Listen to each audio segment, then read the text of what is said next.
Selamat pagi anak-anak, jumpa lagi dengan Ibu Leli Nofrida Tambunan SPD pada pelajaran Sejarah Indonesia.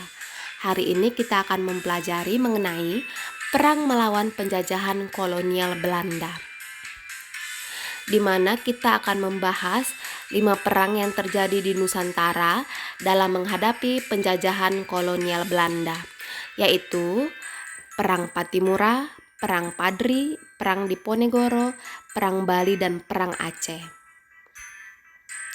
Pertama yaitu Perang Patimura tahun 1817, di mana di sini ada 2 gambar pahlawan dari Maluku, yaitu Patimura dan Christina Marta Tiahau. Berikut adalah kebijakan-kebijakan pada masa pemerintahan kolonial Belanda yang mengakibatkan penderitaan bagi rakyat Maluku, yaitu monopoli perdagangan, penyerahan wajib, kewajiban kerja paksa, kemudian para guru diberhentikan, para pemuda dijadikan tentara, dan sikap arogan dan sewenang-wenang residen Saparua, dan Belanda yang tidak mau membayar perahu Oramba yang dipesannya dari rakyat. Segala kebijakan-kebijakan yang merugikan itu mengakibatkan rakyat Maluku menentang Belanda, di mana mereka sepakat untuk melakukan perlawanan kepada Belanda, seperti umat Islam di Pulau Haruku yang sepakat untuk menentang Belanda, begitu juga umat Kristen di Pulau Saparua. Kemudian Thomas Matulesi beserta pasukannya menguasai benteng Dorstad yang dikuasai oleh Belanda. Kemudian juga Patimura mengagalkan 300 prajurit pasukan Mayor Bejis yang seharusnya membantu Belanda di Maluku. Diketahui karena segala perlawanan dari Maluku ini, akhirnya Belanda melakukan serangan yang mengerikan, yaitu di akhir perjuangannya Patimura ditangkap dan dihukum gantung, dan Christina Marta Tiahau dibuang ke Jawa. Itulah akhir dari Perang Patimura yang sangat menyedihkan. Kita lanjut yang kedua, yaitu Perang Padri. Perang Padri ini terjadi berawal dari perbedaan antara kaum adat dengan kaum Padri, di mana kaum Padri ini bertujuan untuk melakukan pemurnian ajaran Islam, sedangkan kaum adat yang masih mengikuti adat-adat lama di Minangkabau masih melakukan kebiasaan-kebiasaan yang berbeda dengan ajaran Islam, seperti menyabung ayam, berjudi, dan minum minuman keras. Karena itulah di sini Belanda melakukan politik divide et imperanya, yaitu politik adu domba, di mana dia bersekutu dengan kaum adat untuk menyerang kaum Padri. Perang Padri ini terjadi cukup lama, di mana terjadi dalam 3 fase. Fase yang pertama yaitu tahun 1821 sampai 1825, di mana di sini pahlawan-pahlawan dari Minangkabau yaitu Tuanku Pasaman yang melakukan perjuangan di Lintau, kemudian ada Tuanku Nan Receh di sekitar Baso, dan ada Peto Syarif yaitu Tuanku Imam Bonjol. Perjuangan kaum Padri yang begitu sengit akhirnya menimbulkan kewalahan dari Belanda. Hingga akhirnya pada tanggal 26 Januari 1824, Belanda mengajak untuk berdamai dan menandatangani perjanjian Masang. Namun di sini Belanda memaksa Tuanku Mensiangan untuk ikut berdamai, dan Tuanku Mensiangan tidak ingin, namun mereka menangkapnya. Karena itulah kaum Padri marah dan melakukan perlawanan kembali kepada Belanda. Kemudian kita lanjut ke fase kedua, yaitu tahun 1825 sampai 1830, di mana ini disebut sebagai fase peredaan. Karena pada saat itu Belanda juga melakukan perang dengan Perang Diponegoro atau Perang Jawa. Dan pada saat Perang Jawa tersebut, Belanda kehabisan modal. Hingga akhirnya di sini Belanda melakukan perundingan dengan kaum Padri, di mana Belanda dengan saudagar Arab yaitu Sulaiman Al-Jufri mengajak berunding Tuanku Nan Receh dan Tuanku Lintau, dan ditandatanganilah Perjanjian Padang yang berisi Belanda mengakui kekuasaan pemimpin Padri, kemudian kedua pihak tidak saling menyerang, dan kedua pihak melindungi para pedagang, dan Belanda melarang adu ayam. Kemudian fase ketiga, Perang Diponegoro di Jawa telah selesai, maka Belanda melakukan penyerangan militer kembali ke Minangkabau. Namun selain serangan militer juga Belanda melakukan strategi winning the heart yang dilakukan oleh Van den Bosch dan dengan perjanjian namanya adalah Plakat Panjang. Namun kaum Padri tahu segala tindakan licik dari Belanda dan tidak ingin berdamai dengan Belanda. Belanda melakukan penyerangan di mana pada tanggal Agustus 1835 benteng dekat Bonjol jatuh ke tangan Belanda. Kemudian pada tanggal 16 Agustus 1837 benteng Bonjol dikuasai Belanda, dan pada tanggal 28 Oktober 1837 Imam Bonjol diajak berdamai. Namun lagi-lagi itu hanyalah tipu muslihat dan Imam Bonjol dibuang ke Cianjur.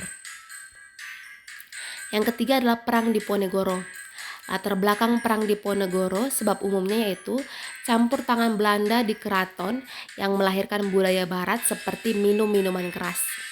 Yang kedua, Belanda mengizinkan perusahaan asing menyewa tanah dan pemilik tanah menjadi pekerja paksa sehingga para petani tidak bisa mengembangkan hidupnya. Yang ketiga adalah rakyat diwajibkan membayar berbagai macam pajak. Bahkan seorang ibu yang menggendong anak pun diharuskan membayar pajak. Kemudian sebab khususnya yaitu pemasangan anjir atau patok yang melewati tanah pekarangan Pangeran Diponegoro. Karena segala tindakan dari Belanda itulah akhirnya pada tanggal 20 Juli 1825 pecahlah Perang Diponegoro. Diketahui Diponegoro akhirnya berpindah ke Bukit Selangor, di mana di sini dibentuk strategi-strategi untuk melawan Belanda, yaitu yang pertama, merencanakan serangan ke Keraton Yogyakarta dengan mengisolasi pasukan Belanda dan mencegah bantuan dari luar. Kemudian mengirim kurir kepada para bupati atau ulama untuk mempersiapkan peperangan melawan Belanda. Kemudian menyusun daftar nama bangsawan yang merupakan kawan ataupun lawan dan membagi kawasan Kesultanan Yogyakarta menjadi 16 mandala perang. Diketahui bahwa Diponegoro ini mampu menggerakkan kekuatan di seluruh Jawa, sehingga Perang Diponegoro juga disebut sebagai Perang Jawa. Berikut adalah strategi yang dilakukan Diponegoro, yaitu perang langsung dengan pasukan besar, perang gerilya, perang atrisi atau penjamuan, di mana Diponegoro ini selalu melakukan perpindahan pos ketika menyerang Belanda. Karena itu Belanda melakukan strategi benteng stelsel, yaitu membangun benteng di setiap daerah-daerah yang sudah dikuasainya. Dengan berbagai strategi yang dilakukan oleh Diponegoro dan strategi yang dilakukan oleh Belanda, diketahui pada tanggal 17 Oktober 1829 anggota dari Diponegoro yaitu Sentot Prawirodirjo menandatangani perjanjian Imogiri yang berisi penyerahan diri dengan pasukannya.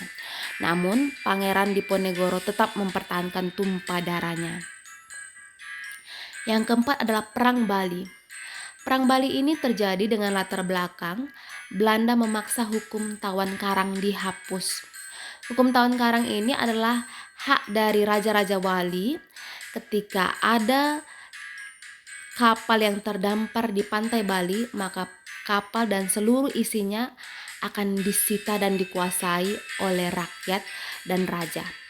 Namun di sini Belanda memaksa agar hukum tawan karang itu dihapus.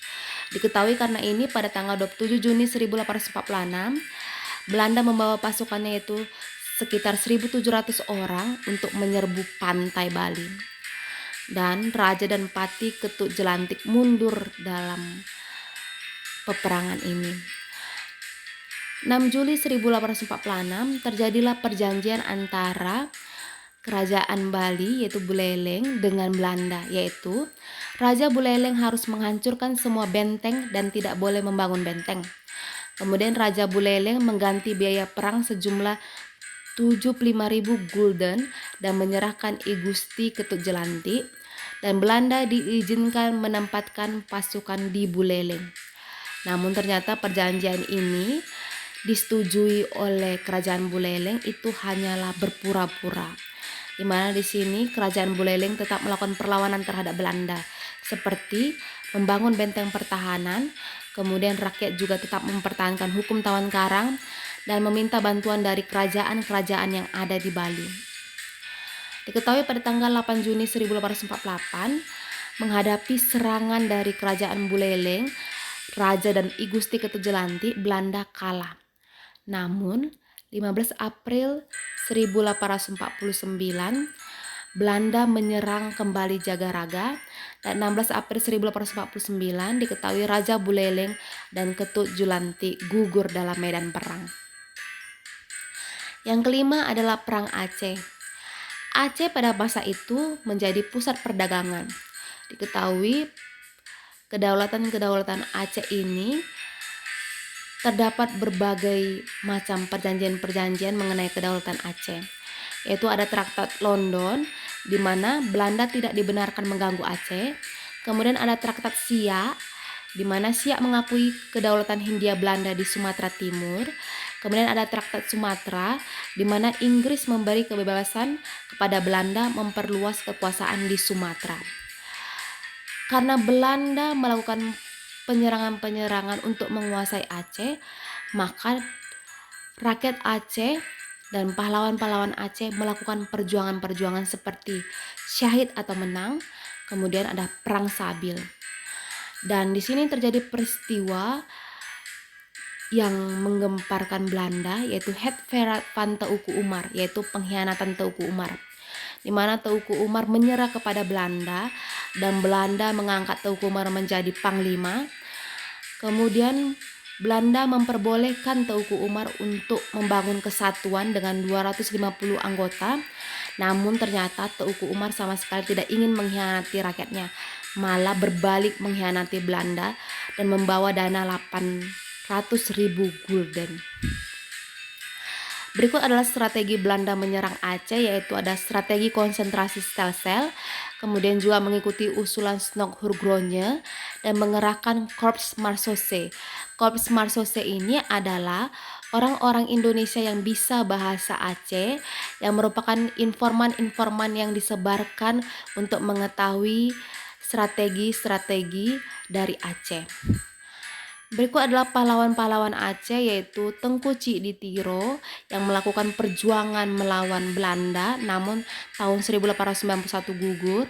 Kemudian ada Sultan Muhammad Daud Shah, yaitu Sultan Aceh, di mana akhirnya menyerah karena istrinya Pocut Murong ditangkap oleh Belanda. Kemudian ada Teuku Umar dan istrinya Cut Nyak Dien, di mana Teuku Umar gugur dan Cut Nyak Dien ditangkap dan dibuang ke Sumedang.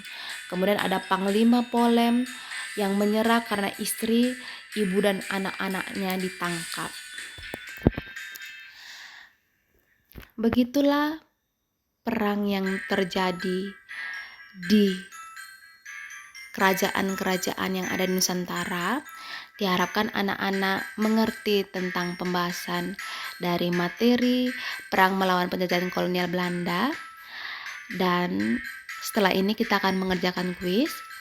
Semoga mendapatkan nilai yang bagus. Selamat mengerjakan kuis.